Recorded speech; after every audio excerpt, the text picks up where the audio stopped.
Well, good evening, everybody. I hope you're all well. It's a bit of a strange occasion at the moment with the passing of the Queen in the UK.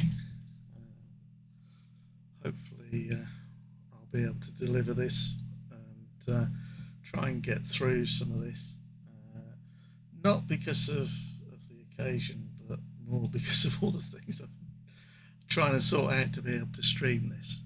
Um, so hopefully we'll go off without a hitch. First of all, this is my first time streaming, so I'm sure I'm going to make a mess of it, and there'll be a few things that will go wrong and whatever else. That's all part of it. Please forgive me. And second, if you like what you see, or you want to come back, or you want to hear this happen again, or something else like that, then hit the follow button. Um, you don't have to commit to anything. It's just nice and means that you'll get to know when I'm doing stuff, and if you want to come along, then that's great. And if that's the case, you'll get a little heart there, and you'll be favourite. And secondly, as I talk my way through this, then please just type anything in the chat. It's a strange way with Twitch that you talk a lot and people feedback via text. You know, it's not like a normal conversation. So if you've got anything you want to say or mention or even discuss or even say good morning, Gustav, good old champion of Solaris there, then just type it in the chat box. What I'm going to try and do as I go through this is probably pause at the end of each kind of section or whatever else and see if there are any questions or anything else like that, and try and answer them there and then, and not go rambling off and doing other things. The other thing you'll find in chat is that I've managed to tweak a few things so that what I've got coming up on my screen, which is a Google Doc, is shared with you guys. So the Nightbot will just put a link in there for you. I think it's configured about every 5 minutes, providing that there are 2 bits of text put into the chat. And then that means that will pop up and you can access the link and use all of this and have a look at it if you want. And if you don't want, you don't have to. It's just nice and simple like that. So, welcome, hello, etc., etc. Right then. Next little thing for me is, what am I going to be talking about today? Well, I'm going to be doing a little bit of very, very basic Battletech deck building. As the Americans call it, it's course 101, which always seems to be the basic intro course to everything. So I thought I'd take a lead from that and put that across it. And before I go any further, I probably need to dedicate or thank some people. And the people that probably need a bit of praise, thanks, recognition is probably the right word, are Will Revis, Larry Laird, and Keith Blystone. And the reason for that is that these guys stuck their hand up in Facebook, where a lot of the Battletech CCG players hang out, or at least communicate, and said, we're playing a tournament, we haven't got a clue what we're doing, we'd like a bit of help. And that's the reason for this and tonight, or today, or wherever you or whatever is going on. That's the reason for this happening.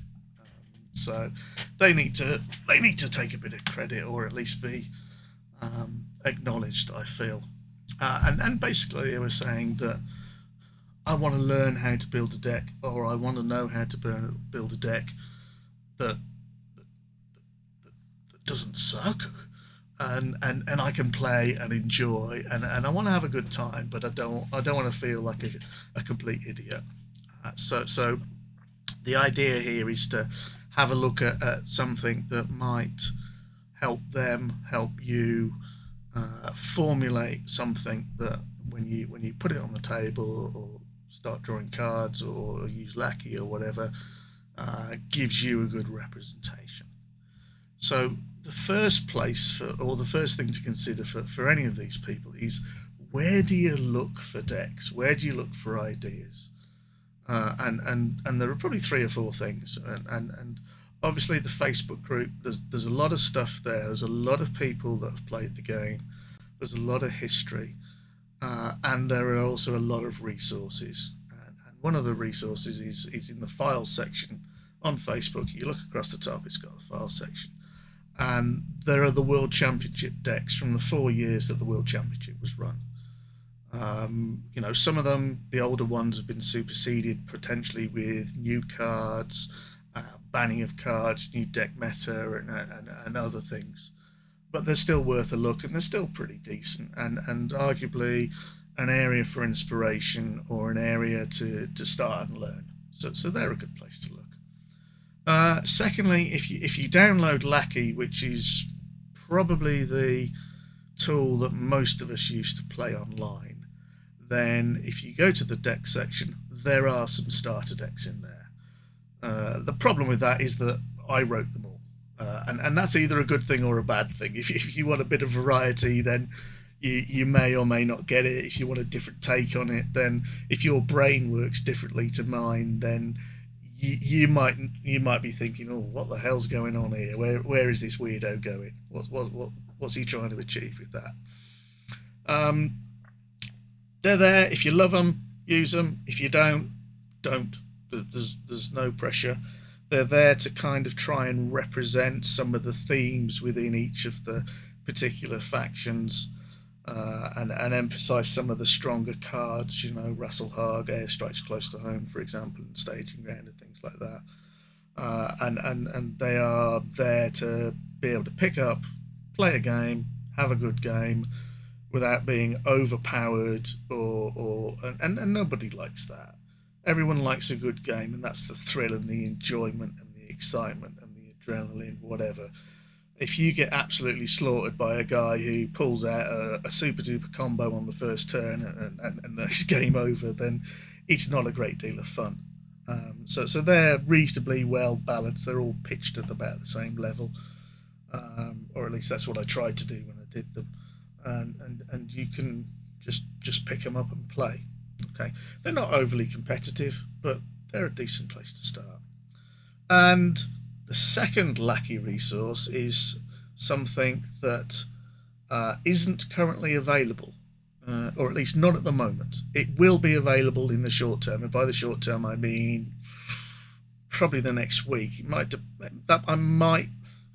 Okay, let me explain. I've done some research into the Commander's Edition starters and also how to use those in a limited format, not a constructed format. So maybe we'll take a step back.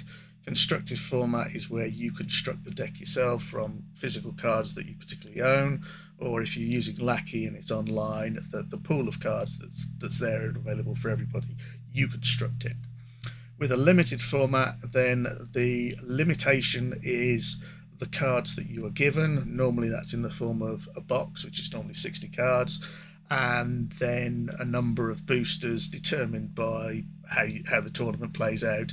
Normally it's a box and a couple of boosters, and that could be an unlimited box and a couple of boosters, or it could be a Commander's Edition starter box and a couple of boosters, and then you make a 45 card deck from those and play those. And at the moment the CE starters haven't been categorized or researched, and I've done that recently, and I've generated all the files and done a bit of artwork and talked it through. There's some instructions. I've talked with Michael Cohen, who's the owner of the plugin, and we're practically at a point where we're ready to release it. I've got to read some of the instructions through because he's done a few edits. And I was thinking on the way back when I was prepping for this that what would be the next stream, and I didn't know whether actually I might do a stream on those particular decks, either how I came to find out what was in there or what was in there, or look at each deck, and in addition potentially even coincide that with Michael updating them on Lackey and them being available to you guys. So I didn't know whether we might try and do a releasey type event for that, but I will show you a quick swim through those. In fact, sod it, let me stop talking. Let's get something on the screen. So we're gonna go, this is Lackey for those of you that haven't used it. Again, there are instructions on the Facebook site. you can download it and install it. And if you click the deck editor button up here, you will basically see all of the decks and all of the cards here. And there is a thing called a card pool, which is a subset of every card.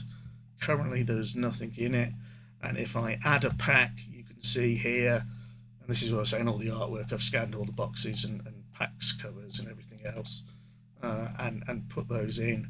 And if I now go and choose a Counter-Strike, let's not choose Counter-Strike, let's go for Mech Warrior. We choose a Mech Warrior booster, and I can send it directly to my, let's just choose it. Here it is. Here are the 13, 15 cards in that particular booster. Here are the commons, the rares, and the uncommons. What do I get for a rare? I got Medevac team. Well, that's a pretty poor booster. A couple of nice little mechs in there, Grendel and the Jenna, etc., etc.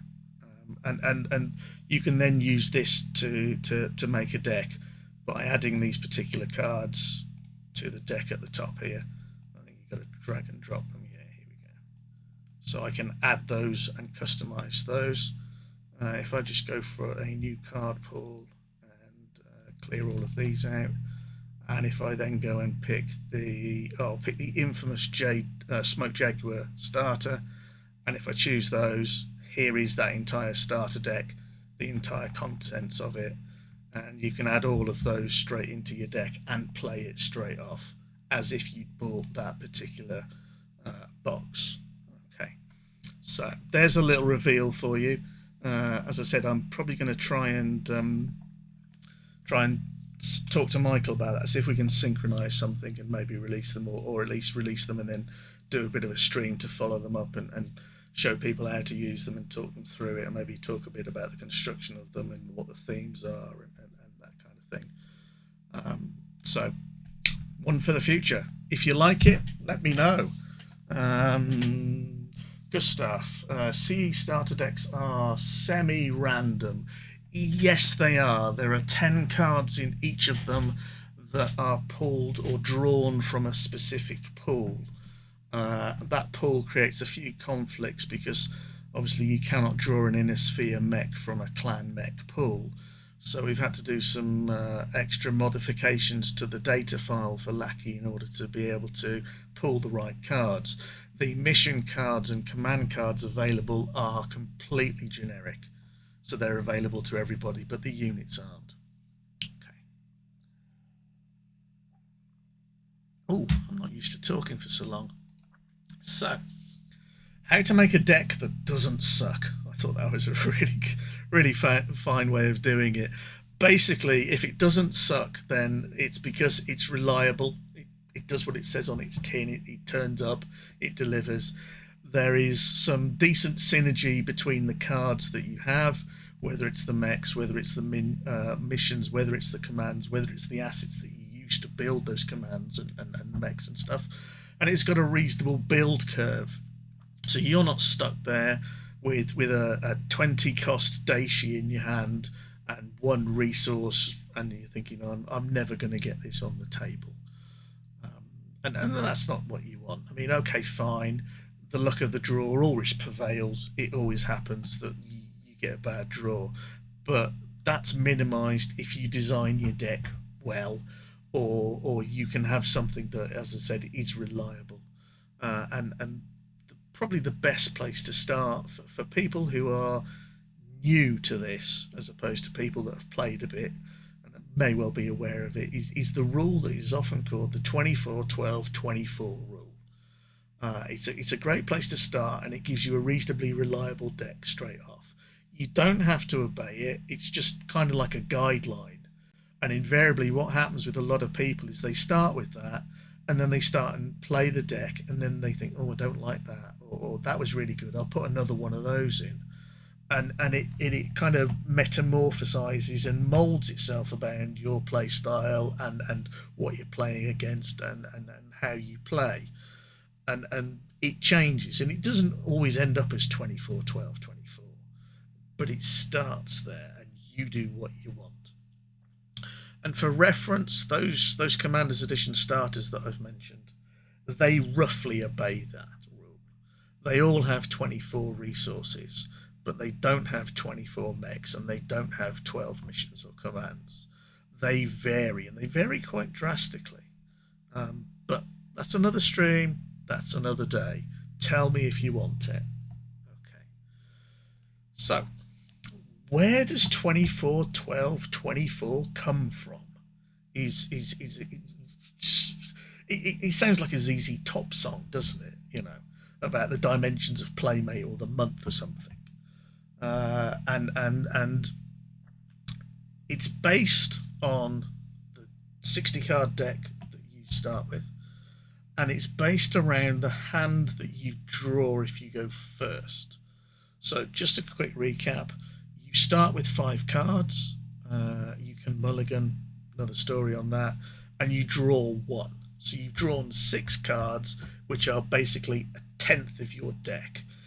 If you go second, you draw 2, so you've drawn 7 cards, 1 extra, but you've got the disadvantage of going second.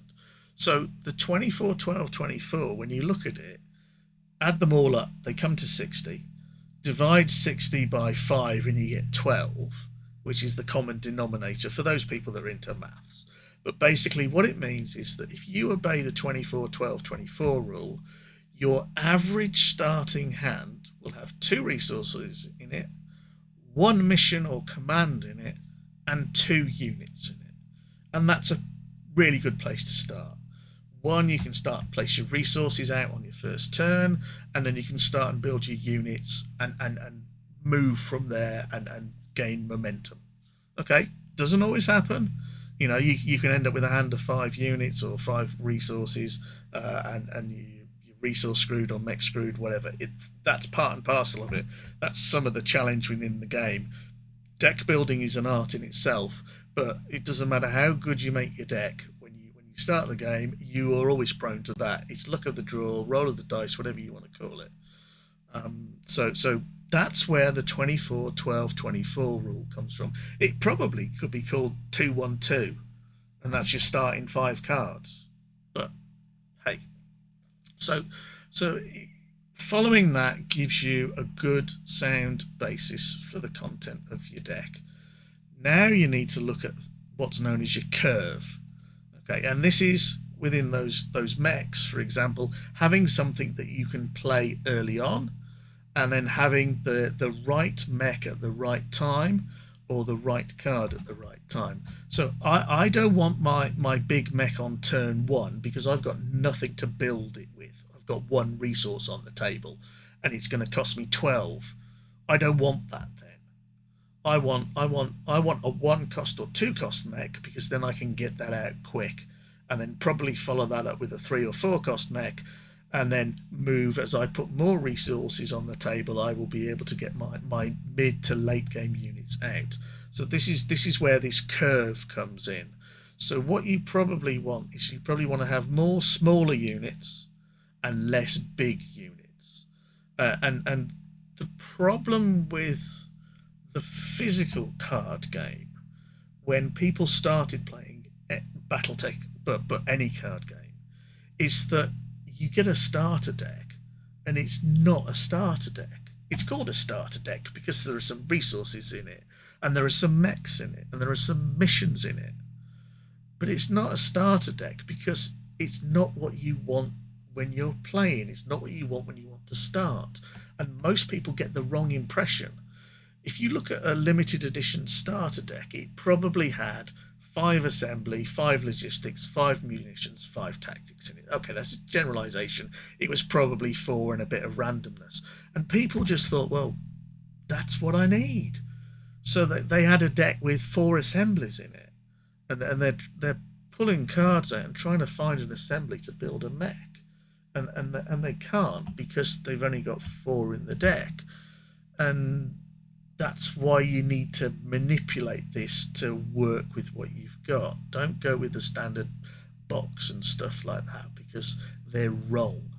Okay.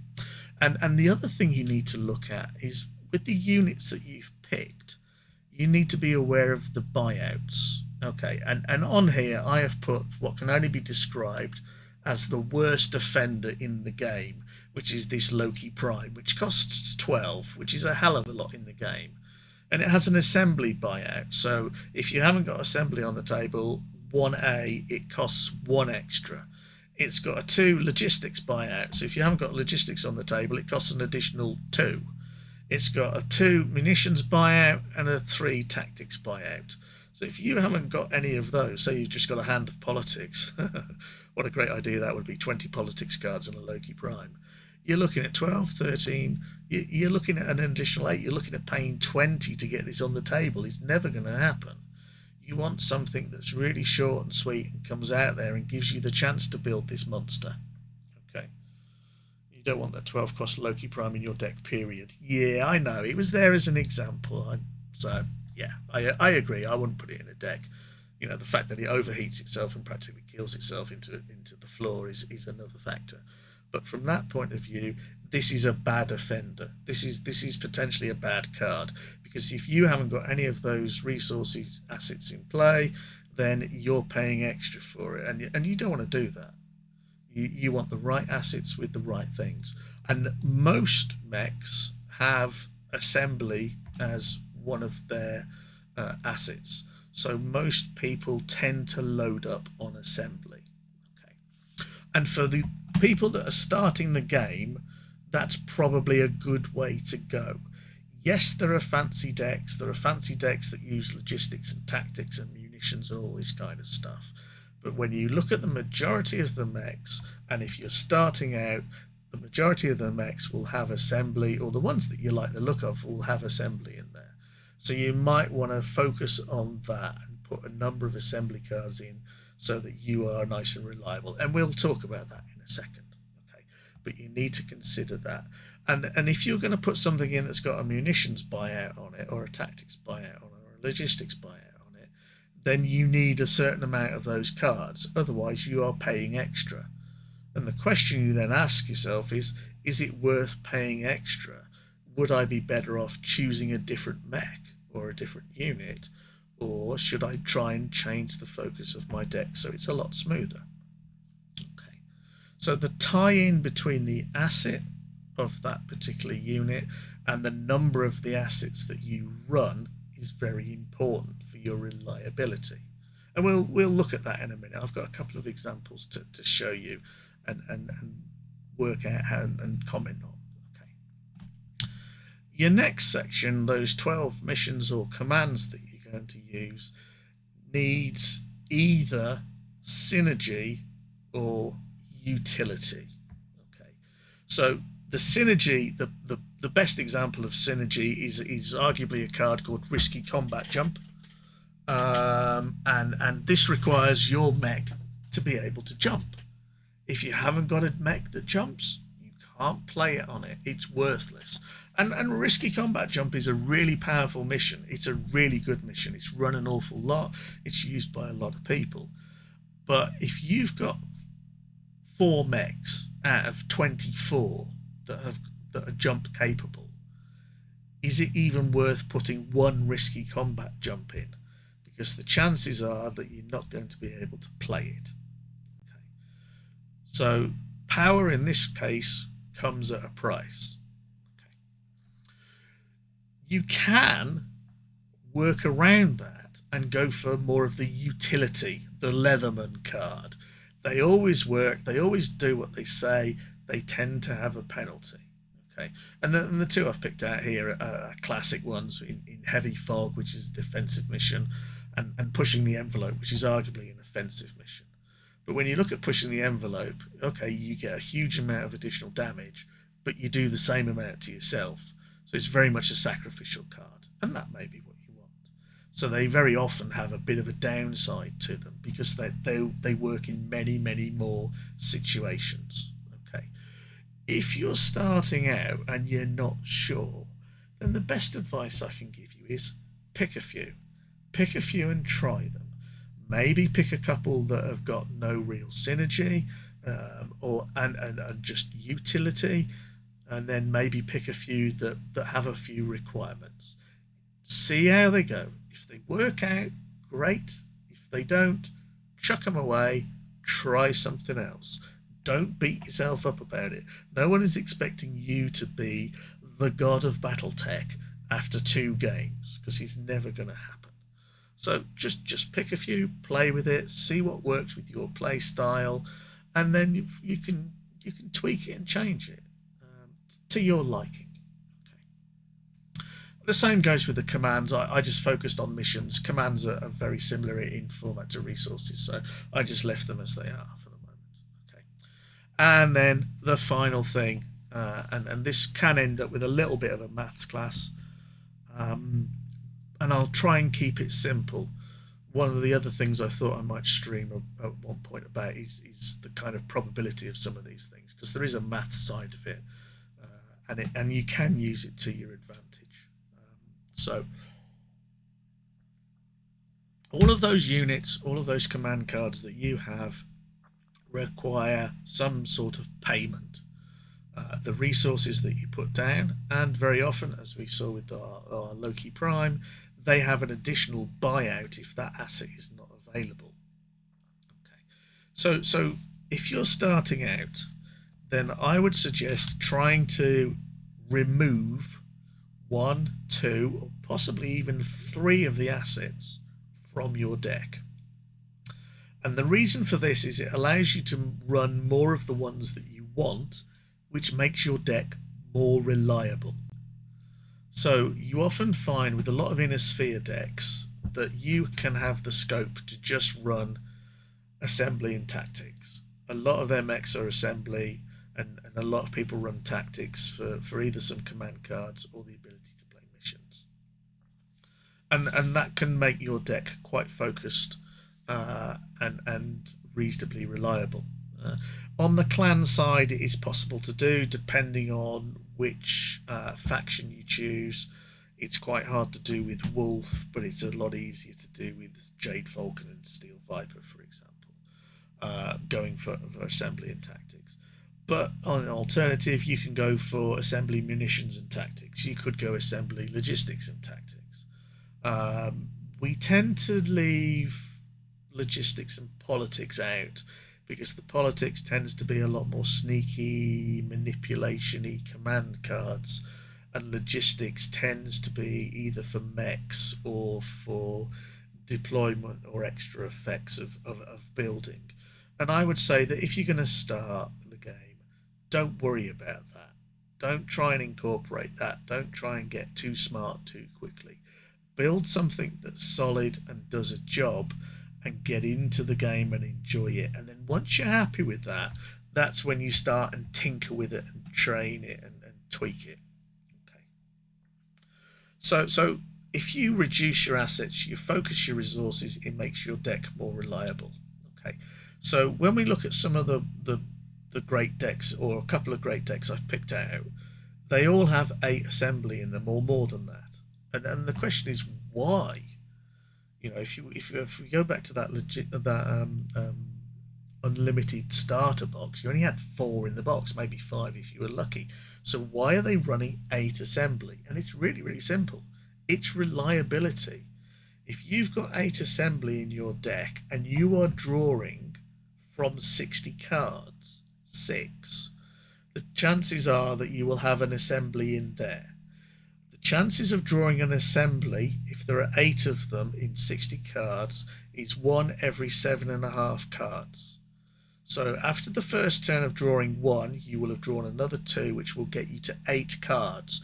You should draw an assembly within your first 2 turns. Whether you go first or whether you go second, on the law of averages, you will draw an assembly after turn 2 or on your draw of turn 2.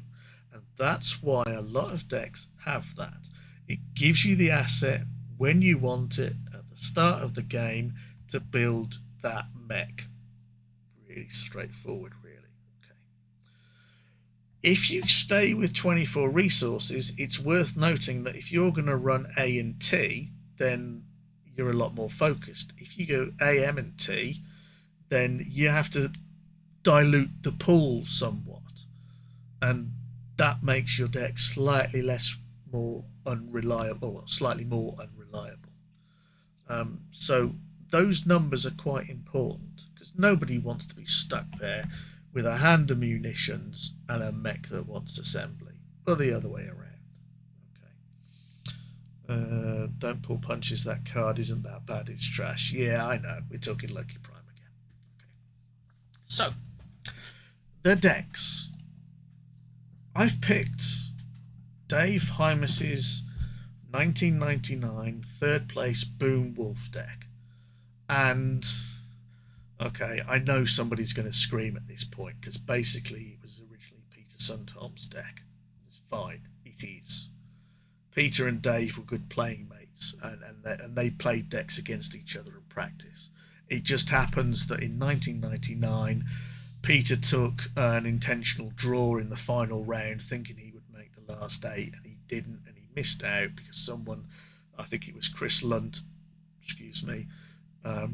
got a double win or extra points and leapfrogged everybody, and Dave played his match and won, and Dave got through. So Dave gets the credit here. Okay, and this, when you look at the deck, here's the content. Is go look it up. It's on the Facebook site. It's on the World Championship deck. It is a classic 24-12-24 deck.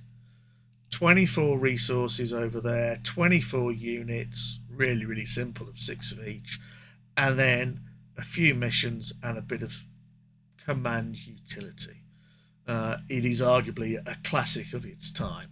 Okay, so we're just going to have a quick look at this in depth, and we're going to start with the units. Okay, so Dave's units are a 2-cost Dasher Prime, a 3-cost Fenris Prime, a 4-cost Phantom B, and a 5-cost Phantom A. Okay, now there's your curve: 2, 3, 4, 5. Okay, there's 6 of each, so it's not quite a classic curve, but it is a curve and it is reliable. And the idea here with this Dasher Prime is to get an assembly down first, because then you don't have to pay the 2A buyout, you're paying a straight 2 for it. Out it goes with its 2 medium lasers and 10 SRMs, and it goes and spanks something for 3 straight off the bat. Okay, and it's classic Boom Wolf or Fast Clan tactics. Okay.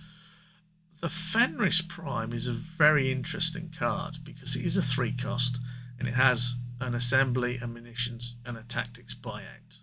Okay, now we would hope, given this resource, 8 assembly, 4 munitions, 5 tactics, that A, they would have drawn the assembly and played the Dasher Prime, and B, they would probably have drawn one of munitions or tactics. Given the number, there are 9 cards in tactics and munitions, they would have drawn one of them. And again, I'm not going into lots of probability, and I'm not going to do the hypergeometric theory here today, which talks about card draw. That's another cast if ever there is one. I need 2 cups of coffee and a good day to explain some of that stuff. But basically, he would have drawn one of munitions and tactics is the theory, and then the Trial of Grievance card will potentially nullify the other buyout, or if he hasn't got it, he can pay the buyout.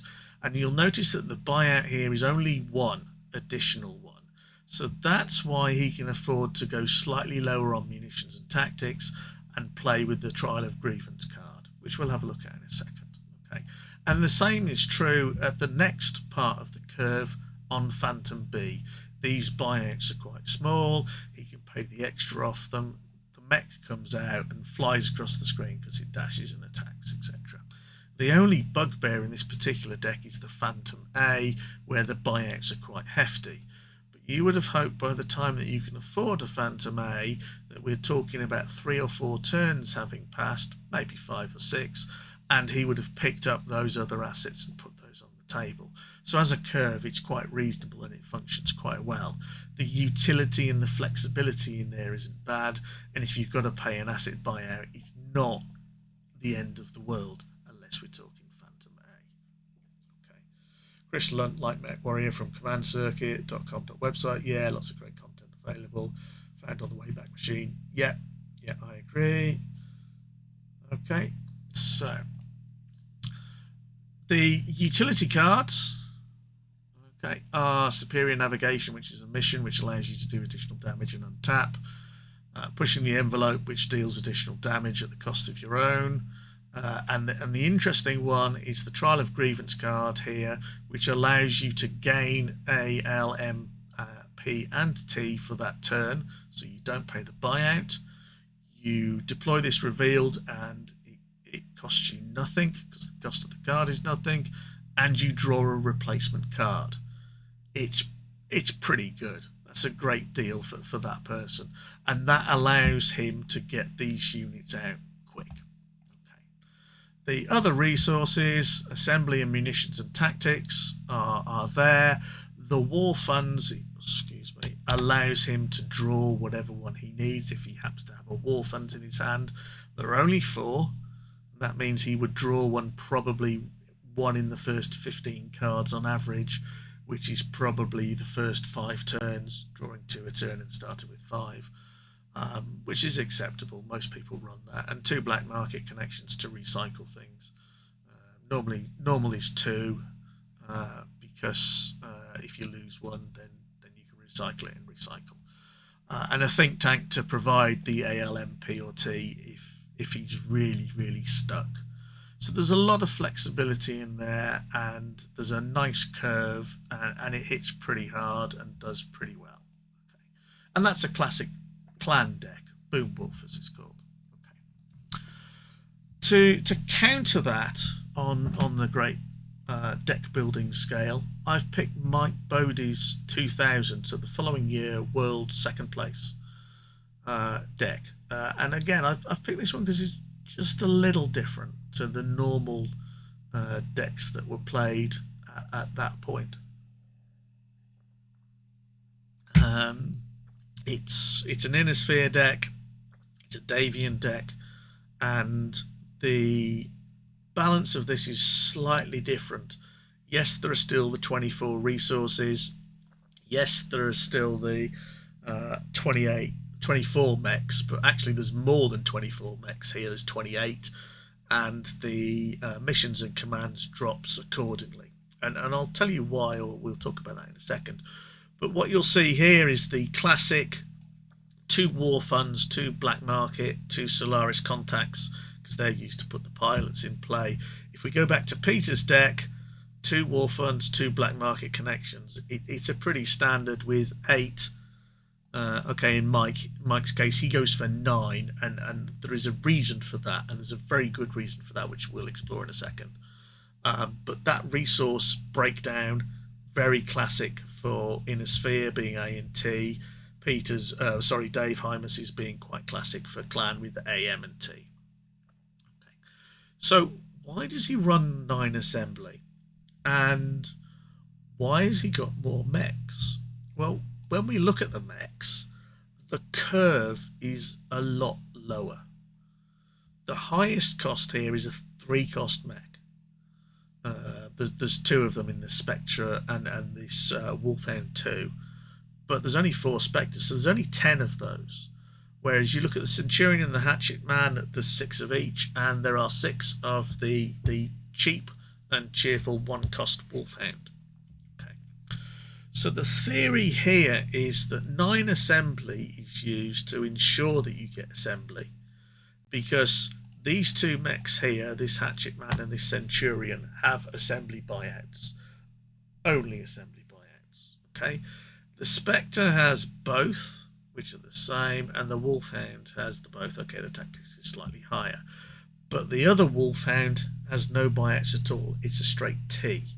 So what he's worked out is that my main weakness, or my main likelihood, is that I have a mech that will either require none of them in this Wolfhound, require assembly in the 12 cards of the Hatchet Man and the Centurion, and to a lesser degree require assembly, but to a lesser degree tactics in 6 for Wolfhound and 4 Spectres. So there's less requirement for tactics.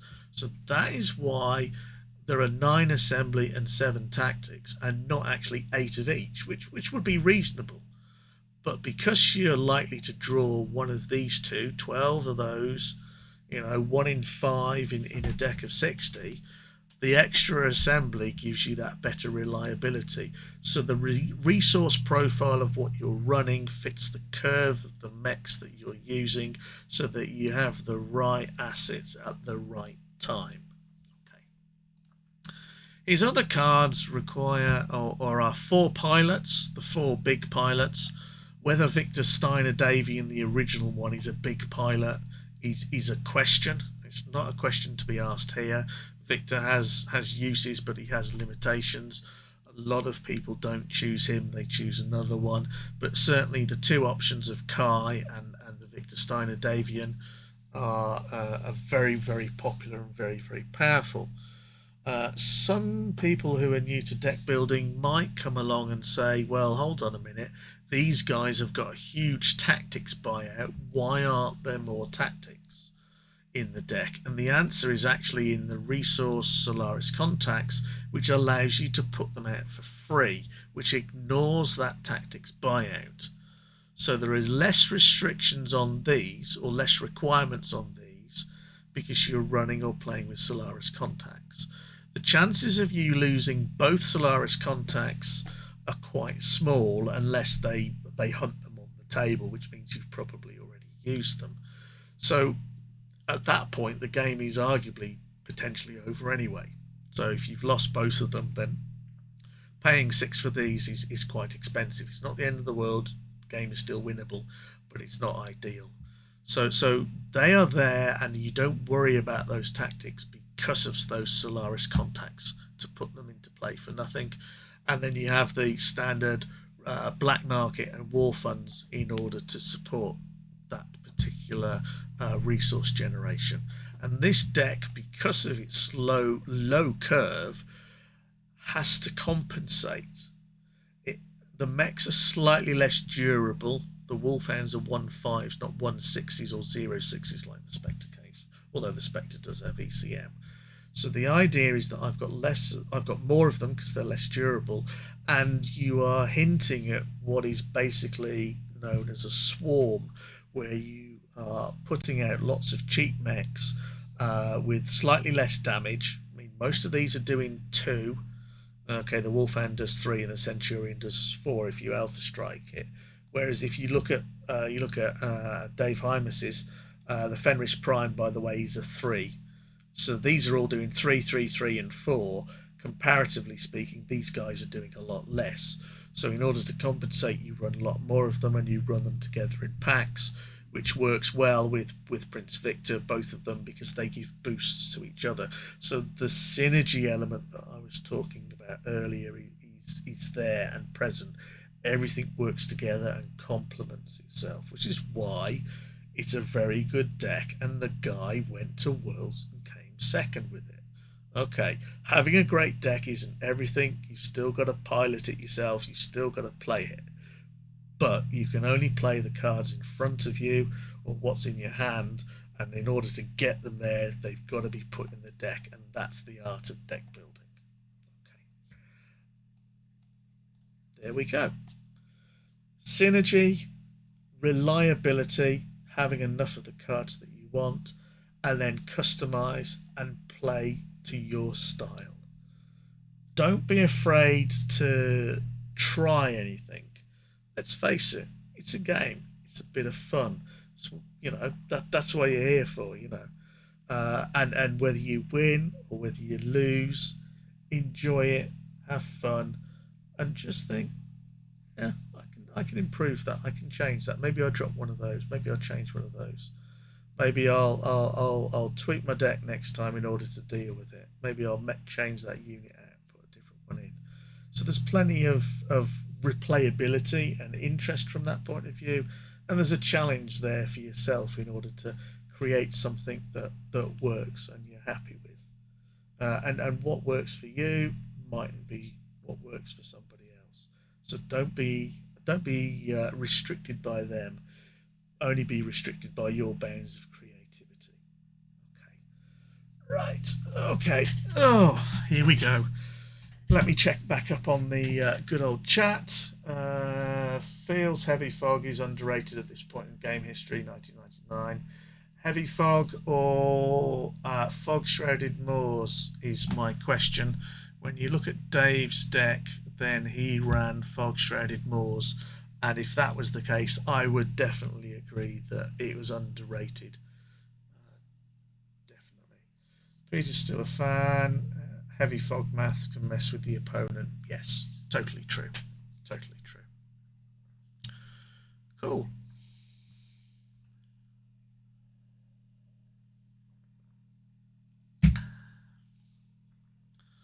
Well, that's me, I'm afraid. That's what I wanted to say. That's what I wanted to try and get across to those guys and encourage them. I would say if you've got a deck and you want me to look at it, I'll happily look at it. I'll happily give you some feedback. If you're brave enough again and you want to put it on Facebook, put it on Facebook. If you want to be super brave, give it to me and let me review it here. I'll happily do so. I mean, the only thing with that is everyone gets to see it, but it's whether you care or not about that. I don't mind. I'm happy to do that. If there's anything you guys want me to look at or stream Battletech wise, then let me know, either on here or via the Facebook channel. I will see what I can do. I can't promise an answer instantaneously, but I can promise that I will try and look at it and incorporate it and let you guys know what's going on. I've got a few ideas for things I want to do, but the list is always never ending. But if there's something you want, let me know and I'll see if I can prioritize it and get some things out for you. So thank you all for if you turned up and listened, thank you very much. It's my first stream. Hopefully it's been useful and beneficial to you guys. If you're watching it off curve because you couldn't make it, I'm sorry. I live in the UK. It's the evening, and the wife and daughter are out, so I've got the house to myself. I can do this. Don't always get the opportunities on that. But if you want to listen to it offline, so to speak, or at a later point and feedback, then that's always welcome. And thank you very much for putting up with me. Okay, what have we got? All right, you're off. Take care, champion of Solaris. Look after the wife and kids and whatever. Steel City Dingo, that was fantastic. It's really nice to know. Really nice when someone says something like that. It makes it feel that the time and effort you've put in and your opinion is valued, and that's appreciated too. So okay, well, in the great words from Pump Up the Volume, I'm done. Stick a fork in me. Take care, everybody, and in honor of her, God save the king. Now I suppose it is, but thank you, Queen Elizabeth. You were a hell of a monarch.